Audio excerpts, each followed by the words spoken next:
morning, guys. Good morning. It's great to be with you. It's always energizing to be with men. And just have to tell you, on Wednesday nights, our Ironworks edition on Wednesday night, we had about 60 guys there Wednesday night. The room was packed, and so let's invite some more people. I think we got room for that many in here.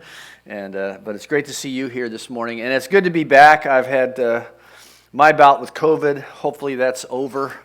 And I'm about 80%, so I have a watchdog wife. Some of you have one like that. She is monitoring my activities, and I'd really appreciate it if you think about coming tomorrow morning. It's just going to be a whiteboarding time, just to say, okay, what are some ideas that you have? What are some things that we're missing? Is there leadership that we're not using? Are there initiatives that we could, under God's grace, begin as a ministry to men? You know, men are very prominent in Berean all over the place in all of our ministries, so it's not like we're not doing anything with men. In fact, my basic bias is this: the healthier the church, the less specific men's ministry we need, because you're scattered into youth and children's and safe teams and all kinds of places. But we do have a need for, I think, for some initiatives. Well, what in the world are we doing? We're talking about stand your ground, and standing your ground means developing a biblical worldview. A worldview that's not belligerent, a worldview that's not marching in the streets all the time, a worldview that is not hateful. It's a grid through which we evaluate what's happening in my culture, and how do I respond to that as a Christ-centered man who's grounded in the way the world is actually wired.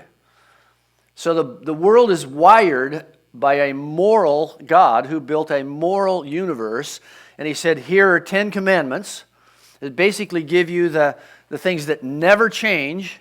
And then, by the way, here's 613 case laws that help you understand how to apply that.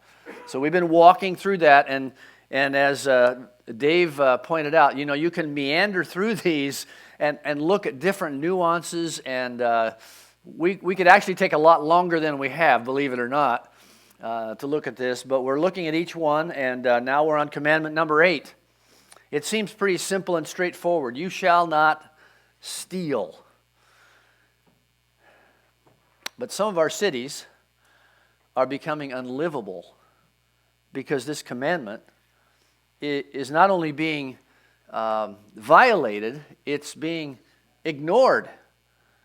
The smash and grab stuff that's going on in some of our major cities, shoplifting is redefined as only something more than $950. There are stories I've read of homeless people and other people walking into a CVS or a Walgreens with a shopping bag, just filling it up with whatever they need, and walking out without any recourse. The security is just there to observe. It's not there to stop. One CVS in San Francisco has recorded $8 million of theft from one store. Business cannot be sustained on that model. Life can't be sustained on that model. A BLM Chicago organizer named Ariel Atkins said this, and I quote, Black Lives Matter, he's an organizer. I don't care if somebody decides to loot a Gucci or a Macy's or a Nike store, because that makes sure that that person eats. That makes sure that that person has clothes. That is reparations. Anything they want to take it, because these businesses have insurance. Our futures have been looted. Therefore, loot back. Now, that's not just a BLM issue, but that's his quote. And when you think about that kind of ruthlessness, taking one commandment and throwing it out, thou shalt not steal, will make life absolutely unlivable. If you've ever been to Africa, most parts of Africa, when I've been there on several occasions, missionaries have talked to me saying, you know, if the reason we drive new vehicles is because we can't afford to have a breakdown and walk away from the car. Because by the time we get back, there'll be nothing left. Now, of course, that's fueled by poverty, et cetera, but you don't leave anything out because it will be taken. Well, thou shalt not steal. What part of this don't we get? So it's not only immoral to disobey this commandment, it absolutely makes life unlivable. And we see it around us. I'm not sure what the answer is to this. Law and order comes to mind, but that's not easily imposed once the genie is out of the bottle. So let's go back and kind of rebuild it, and then we want to walk into a conversation about capitalism for all of you capitalists. So private property is wired into human nature. It's part of the image of God. So let's refresh ourselves on this. Genesis 1:26. Then the Lord God said, let us make man in our image, after our likeness, and let them have dominion over the fish of the sea, and over the birds of the heavens, and over the livestock, and over all the earth, and over every creeping thing that creeps on the earth. When we look at that simple beginning of the creation story, we come up with the whole idea of dominion. And dominion is God's gift to humanity. It's His breathing into humanity His own image, which says, I'm going to put you in charge of a certain amount of things, including property. And so private property is wired into the fabric of humanity, into the very creation. And so that's the basis of what we're talking about here. And what does that private property look like? How do we manage it? And what's the best system under which to live? So here's a question that has often been asked. Was the early church a socialist society? I want to just refer you back to Acts chapter 2, where it talks about the genesis of the early church in Jerusalem. And here's what it says. And they devoted themselves to the apostles' teaching and to fellowship, to the breaking of bread and to prayers, and awe came upon every soul, and many wonders and signs were being done through the apostles. And all who believed were together and had all things in common, and they were selling their possessions and belongings and distributing the proceeds to all as any had need. And there have been many people who have tried to say, let's go back to the early church, because the early church was a socialist society. But there are a couple of distinctions here. Number one, first of all, that is not repeated anywhere else in the model of the New Testament church. In fact, in 2 Corinthians, Paul says to the Corinthians, bring from what you have and bring it as an offering. In other words, you have property, you have capital, you take that and bring it. So there's an assumption in the rest of the New Testament of private property. But two very important things about the early church. Number one, it was voluntary. It was voluntary because they basically were thrown out of their families and out of their synagogues. And they said, how do we follow Jesus and have lunch? So they combined their resources and they did it voluntarily. And also it was temporary. It was not meant to be a long-standing economy for the local church. So let's just define socialism. I put it in your notes. Socialism is a political and economic theory which advocates that the means of production, distribution, and exchange should be owned or regulated by the community as whole. So, in other words, under socialism, incentive plays a very minimal role. Personal incentive is minimized and sometimes totally obscured. So it's not controlled by market prices. It isn't controlled by private property. Everything is owned by the state or regulated by the state through some kind of centralized planning. And I would say that is inconsistent with human nature as God created it from Genesis chapter 1. And that's why it doesn't work. It has failed every place it's been tried.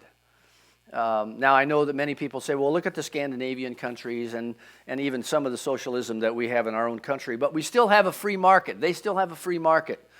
But it goes against the basic human nature that God created in, and that's why it always fails. And so, listen to this quote. The temptress of socialism is constantly luring us with the offer, give up a little of your freedom and I will give you a little more security. We're hearing that a lot.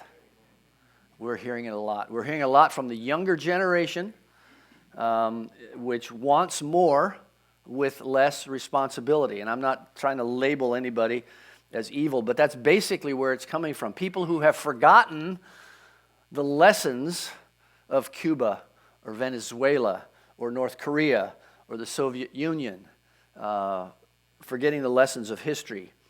As an experience of this century has demonstrated, the bargain is tempting, but it never pays off. We end up losing both our freedom and our security. Well, that's socialism, but what about capitalism? Capitalism is an economic and political system in which the country's trade and industry are controlled by private owners for profit rather than by the state. That's pretty straightforward. That's what Dave's involved in, helping people manage their own private property and equity and capital. And in capitalism, incentives are all important because private property, something that I own or control, or the market price is something that I can respond to quickly. And that's the genius of capitalism, is that the profit and loss pretty much shows whether you're doing it right or not, or whether you'll be in business next month or not. And it can be very efficient because it's interrelated. We can watch what's happening. It's very responsive. So it's based on incentives. Capitalism is based on incentives, which those incentives derive back to, I would argue, the design of God in Genesis chapter 1, to have dominion. So let me ask you a question. Was Israel a capitalist country? And I want to give you an answer of yes and no. And this is going to be a very unsatisfying message, by the way. So just brace yourself. Yes, Israel was capitalist in the sense that you owned your ox, you owned your donkey, you owned your land, you couldn't move the boundary stones, you had a property to farm, you had things that you controlled. Yes, it was capitalistic in that sense, but it wasn't just a free economy because Israel had built into it a no into it, which was there was a lot of community responsibility. There were taxes in the form of tithes. There was an expectation on the community that you would travel to Jerusalem a couple of times a year. You would celebrate the Passover. You would give of your first fruits. You would take care of the poor. The sojourner who was traveling through was to be treated with dignity and respect. And you were to bring sacrifices to the Lord. There was all kinds of assumptive responsibility built into the economy of Israel, even though they had private property. And that's the kind of the struggle we're in at this point in our culture, is how much of shared responsibility do we need in order to build safety nets in our culture? For example, we do have safety nets. Medicare, well, I've been showing my Medicare card every other hour lately. Social Security, health care, food stability, education. All these are part of our culture. Even though we would say we're a capitalistic society, there are more and more things we want to build in safety nets. So here's the question. Is capitalism Christian? Well, yes, in the sense that we have private property and incentives to work, but here's the danger in capitalism.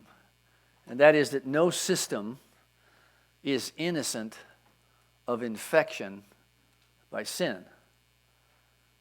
There's no system that you can say, this is what we do, this is what capitalism does, or this is what socialism does, and therefore, because I ascribe to that, I'm walking with God. The danger of capitalism is what happens in our hearts. So let me mention some of those things.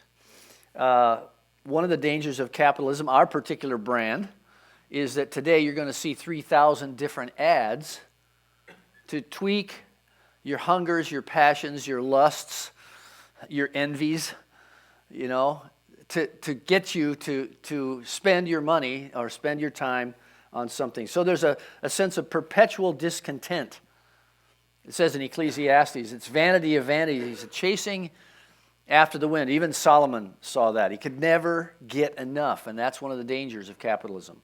Another one is envy. A tranquil heart gives life to the flesh, but envy makes the bones rot. Never have dealt with envy, have you? But we live in a system of perpetual tweaking of what you're not getting, what you don't have, what you should have, how you could afford this. Get your credit score up so that you can go on your holiday cruise. It tweaks greed. This is really a piercing passage of Scripture. You all recognize this one. It says, but those who desire to be rich, good, healthy capitalists, those who desire to be rich fall into temptation, into a snare, into many senseless and harmful desires that plunge people into ruin and destruction. For the love of money is a root of all kinds of evils. It is through this craving that some have wandered away from the faith and pierced themselves with many pangs. Now that's pretty powerful. If my desire, my love of money, can actually creep in and poison and distract and put toxins in the core of my spiritual life, then it's pretty powerful. And what did Jesus say? What's the main competitor with the master? It's another M, mammon. Mammon. So is capitalism Christian? It depends on the man who's using it. It depends on how we are entering into it. It depends on our own acquisitive nature, some of our own materialism, that often our needs outweigh the needs of others. So those are some warnings. But here are some, let's answer it yes. Is capitalism Christian? Yes, it can be. It can be if there's an attitude behind it, if there is a maturity and an understanding and a guardianship of our hearts.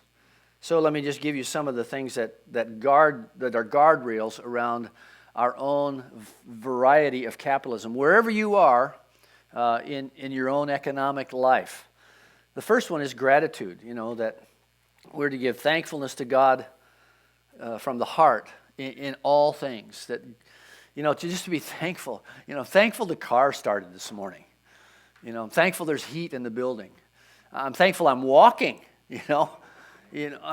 Just when you realize what we assume every day, the technologies that we push the button, we turn the dial, we do what we want, and we do all these things just to be grateful for what we have. That's a huge incentive to keep capitalism Christian. The second one is humility. In 1 Timothy chapter 6, it says, as for the rich, that's us, in this present age, charge them not to be haughty or to set their hopes on the uncertainty of riches, but on God who richly provides us with everything to enjoy. They are to do good, to be rich in good works, to be generous and ready to share, thus storing up treasure for themselves as a good foundation for the future, so that they may take hold of that which is truly life.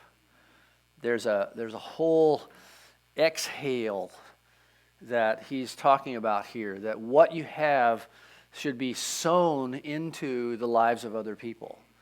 I will never forget, I was on a trip with about 30 Bethel students when my daughter was there in school, and we were in Bergama, Turkey. It's the new name for Pergamum, which is one of the seven churches of Revelation. And we were having a worship time one night, and the young lady who was leading it was just leading it a cappella. And she said, I had a guitar, but I gave it away before the trip.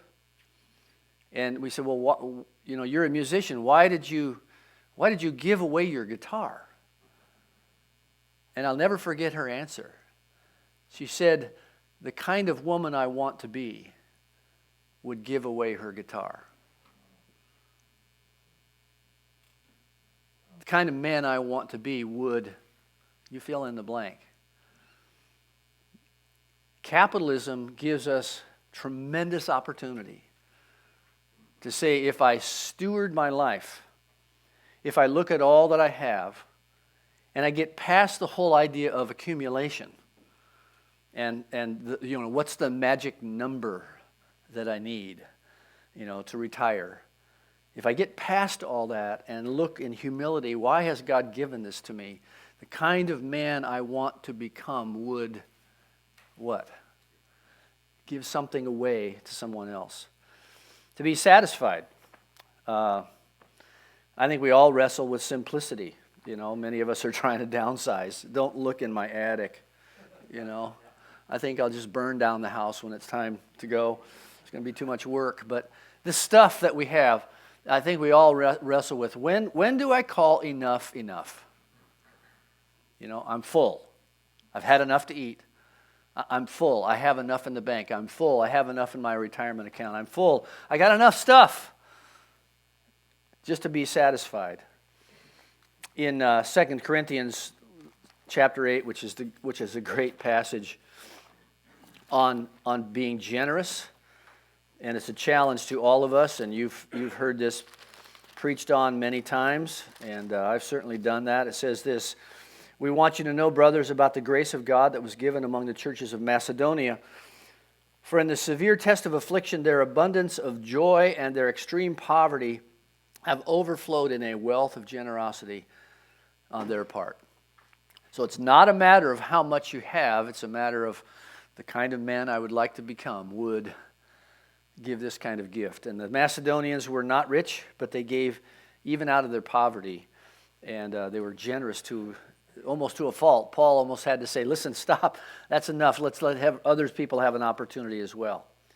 Then we need to think about, yes, capitalism can be Christian if we are sowing into things that bring rewards. And that's a very real biblical concept, that it's not like we give to get, but there's no such thing as unmotivated behavior, including in our spiritual lives.